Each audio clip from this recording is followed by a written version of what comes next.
Hey, good evening, Red Mountain community and mountain lions out there. This is Casey Eagleberger, the Red Mountain principal, and we welcome everybody tonight. Everybody's probably used to this by now in terms of meeting like this. The purpose of tonight is to show you as much as we can, get information to you through this sense. This is a first for us with such a large audience throughout this process. I'll get us started. We're excited. I'll turn it over to a couple other people and they'll navigate you guys how it'll work tonight. Make sure you get in the correct links and get all the information you can. And as always, right there on the screen, you can see my email. Always contact me if you have any questions that didn't get answered at the this evening. But we're excited to have you. We all want to get back to a sense of what we knew as normal, but we're continuing to work towards that way. It's important that you guys feel like you're heard, you have purpose, and to make sure that you're prepared when you come here, because we want to offer you a ton of stuff. We care about you. We want you to be successful, and we're excited to have each and every one of you. So the next slide as we get to is just show you some of the things that we offer here at Red Mountain High School and some of the programs and things that we've had in place.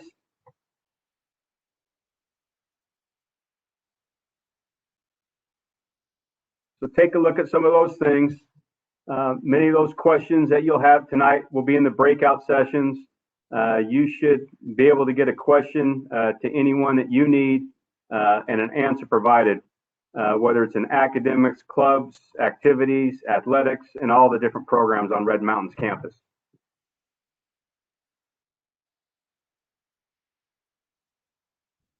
Now I'm going to turn it over to one of your freshman assistant principals, Mrs. Julie Now. Hi guys, welcome to Red Mountain. I know we're really looking forward to meeting you in real life and showing you campus, and hopefully we'll have an opportunity for you to do that soon. I'm assistant principal for the freshmen whose last names start with A through K. So if that's you, then I'm one of your support team people, along with a counselor who you'll learn about later on in this presentation. Just like Mr. Eagleberger said, my email is there if you have any questions about anything that isn't answered tonight. I also oversee student services, which includes things like tutoring, academic help, and things like that. So definitely let me know if you need anything with those things. And I'm going to pass it on to Mr. Brimhall, who oversees freshmen with me. Good evening, everybody. We're really delighted to have you here with us. My name is Trevor Brimhall, and I'm the freshman assistant principal for students' last names L through Z. And even though we're both divided up by alphabet, we're always here to help you with any questions you have. I'm the activities director as well and the 504 coordinator. So any questions you have with respect to that, please direct them my way. Next, we're delighted to hear from Raina Rios, who is one of our amazing counselors here at Red Mountain. Good evening. Well, thank you so much for tuning in tonight. We wish we could be in person with you, but we're excited that we have this opportunity to talk with parents and students. A lot of your students have already seen a presentation kind of similar to the things that I'm going to go over tonight, but it's good for you as a parent to also hear so that we can all try to be on the same page. So I'm going to talk about registering for freshman year, which is a process that has already begun. And hopefully that's well underway and you've had some conversations. At Red Mountain, we like to talk a lot about the Red Mountain Way. And when we use that terminology, we focus on three key things that we like from our students, and that's courage, respect, and influence. So as the counseling department, as we try to incorporate these values, we kind of have some standards of our own. As most of you probably know, Red Mountain is a big campus, and so we do our best to make sure that we get to know students individually. And so I'll kind of outline some goals here that you'll see.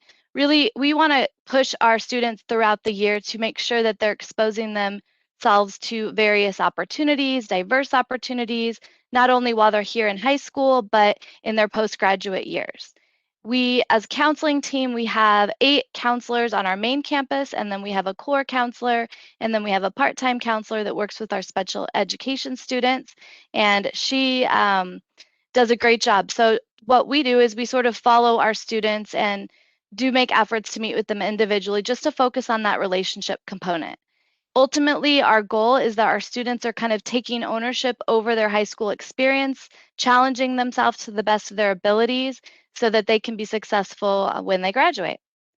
So there are two counselors that you're going to want to get to know their names, and these are going to be our freshman counselors next year. So the way that we do things, as I kind of mentioned before, is we roll with the students. So currently, Stephanie Vogt, who will be the freshman counselor for students with the last name A through K, and Cassie Zepper, who will be the counselor for students with the last names L through Z. These two are working with our senior class, doing their best to get students ready to graduate and move on to their young adult lives. So as just kind of put a name with the face so that you can see them there, we hope that you'll tune in later for our counseling kind of Q&A session that we'll have throughout the night if you do have questions. So I'm going to go through things a little bit quickly because some of this information you may already know and some may be brand new to you if you have a first-time high school student. But just make sure that you are aware that on our main Red Mountain webpage, you will see a link here for the registration. So there is a wealth of information on that page. So go there if you're looking for answers.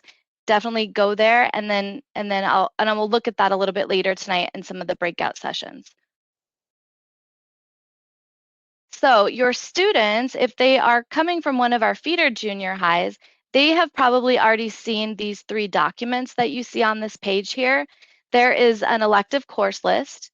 There's a registration worksheet, and this year we had students complete that electronically. And then there is a picture there of the course description book. So on our Red Mountain website, you will see links for these documents. And the course description book there, this is for all of Mesa Public Schools. So if you click on the one on our registration website, you'll see courses specific to Red Mountain. Okay, so when students are making decisions about what classes they need to take, it's really important that they be informed on what are the graduation requirements. So your students should have already seen this image here and most of this presentation, but it doesn't hurt to go over things a couple times. So I want you to take note at the top here. For English and math, you'll see that 4 years or 4 credits are required for graduation. And then if you move kind of down, you'll see science and social studies is 3 years of requirements. So as students are making plans, it's kind of important to be able to pay attention to how many classes they need in which of these areas. So the total number of credits required for graduation is 22. And most students will actually graduate with more than 22 credits because they are taking advantage of more opportunities to take electives. But this is just your minimum when we talk about graduation requirements.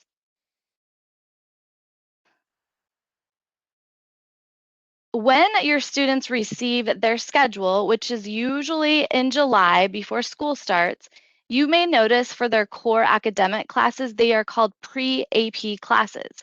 Pre-AP is a program where Red Mountain partners with College Board, and it incorporates a variety of things that students will look at as they're going through their primary subjects like English, math, world history, science, classes like that. So throughout the year, there's specific learning checkpoints, which are kind of like checks for understanding. There is a process whereby the teachers are collaborating with other educators across the country. And it's important to note, because this was a little confusing for some parents this year, that these courses, they are grade level appropriate. They're not necessarily an honors course. However, there is an option for an honors AP class or an honors pre-AP class in 9th grade. So in addition to understanding those graduation requirements, and again, I know we're going through this quickly, but this presentation will be linked under the freshman registration page. So if you need to refer back. So in addition to understanding what is the minimum I need to do to graduate, we know that a lot of our students coming into high school are planning to go to a university. So if you look here, you'll kind of note This is for Arizona state universities. And there's two things highlighted in red that I think it's important for students and parents to understand. If you are a student that is planning to go directly to a university after graduation, then you do need 2 years of a world language. So we have ASL, we have Spanish, we have German, we have French, but 2 years in the same world language in order to be able to go directly to a university. So it's not a graduation requirement, but it is something to start thinking about if that is going to be in the long-term plan. And then you'll also note at the bottom GPA requirement. So while there's no minimum grade point average required to graduate, most of our in-state schools are looking for a 3.0. Now, I'm just highlighting Arizona state schools, but obviously those students that are looking to go out of state, if your student has been dreaming of a particular out of state school, it may be worth looking into their admission requirements, as there are many states, like a lot of California state schools, look at 3 years of a world language. So that's just something to point out. In addition, there are a lot of our students that are looking for different ways to challenge themselves. So these are what we call diploma designations. They're basically honors that students work toward throughout their 4 years in high school. And we'll talk more about them tonight if you join one of our counseling sessions. But essentially, this is for students that are looking to go a little above and beyond, and maybe they want to do something that will kind of enhance their resume or get them more prepared for college. Perhaps it might help them as they apply for scholarships and things like that, just to show that they've challenged themselves. So this kind of, these are our 3 primary designations that students seem to work towards that incorporate all 4 years of high school. And so I won't necessarily read through each of them right now, but we have an honor for excellence. So that's for a student that is going to maintain at least a 3.25 GPA. They're going to take extra year of science. They're going to take 3 years of a world language and some weighted courses along the way. And then in addition, the second one there is the advanced STEM designation. So these are for our students like our biomed or engineering or even computer science students who are looking to do at least 2 years in that STEM track program, as well as challenge themselves academically by taking advanced classes. And then you'll see finally there on the right, that is our AP capstone designation. So this is for students who take a total of at least 6 AP courses, earning at least a 3 on the exams.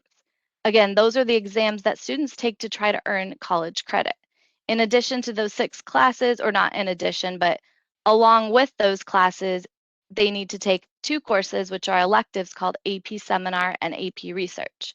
So those, again, these are just opportunities for students who really want to challenge themselves to receive this honor at graduation and moving and to take along with them as they go on to the university. I've had questions lately about open enrollment. So if your student is not in our boundary, there is an open enrollment application that you can access under the registration tab on the website. These applications should be turned into our office. I believe you can either drop them off, or there's a way to email or fax them. The information is right where you would open that form. And once we are able to accept your students, you will be notified, and information will come out to you for them to make their course selections. So I believe we are looking for students that can get their open enrollment applications in by the 1st of March. We are looking to be able to get back to those families with a response by April 1st. You may find tonight, as you explore and learn about some of our various programs, that your student can't seem to fit all the classes that they want into the day. So sometimes it will happen that you discover you want 7 classes and there's only 6 that can fit in your normal school day. So we have a couple of things that I wanted to offer if you are finding yourself in that situation. We have an A-hour class that students can take for free. We do allocate A hours based on availability and demand. So that would be something that you can always request. It's never a guarantee, but students can request an A-hour by selecting a total of 7 courses each semester. So a total of 14 entries if they do that. And then over the summer, we do not have the information just yet. I'm hoping that we'll have it probably after spring break, but usually one of the high schools, or maybe even 2 in Mesa, will host summer school. And once we have that information about registration and dates and times and money and things like that, we will get the information out to families. And then the third option there are online courses, which can be taken at any time during the school year or at the summer or at summer through the Mesa Distance Learning Program. Now, for students that are currently in 8th grade, those students would need to wait until they complete 8th grade to go ahead and start an online course with MDLP. All right, well, I am going to turn it back over to Julie now, our assistant principal over freshman class, A through K, I believe, is the students that she serves, and she will guide you from here. Yep, A through K, last name, but of course, anyone, I would be happy to help you. Okay. So next, that was the end of our main part of our presentation. And what we have next for you is a wide variety of breakout sessions where our teachers and staff are ready to meet with you and discuss our programs and opportunities that are available on campus. Everything from athletics to AVID to STEM to our CTE programs, special education, National Honor Society, and I'm probably going to hurt someone's feelings because I didn't list all of them. But we have a lot of options. So how do you get to these breakout sessions? If you go to our website, which you were probably already at, you should have seen this page before because that's how you got to this, is on here, there is a button that says WebEx meeting links, or it might say live breakout sessions. Now I think I updated that when it went live. If you click on that, it'll take you to a spreadsheet with a list of all of the sessions that are available tonight. And those will restart every 20 minutes. And the first session starts at 6:30. So starting at 6:30, every 20 minutes, a new one will start. So there's 15-minute long sessions, 5-minute break to get to the next one. You have the opportunity to attend 5 different sessions tonight. If you aren't able to attend all of them, you'll notice that there is a website link also with each session, and you can contact the staff listed on that website if you're missing any information or if you have any questions. So there's the schedule, which is also on the spreadsheet. There's a list of some of our options that are available to you tonight. And I hope you have a good time, learn a lot about it. And again, if you have any questions, please do reach out to any one of us. We definitely look forward to meeting you next year, and thank you for coming. Have a good night.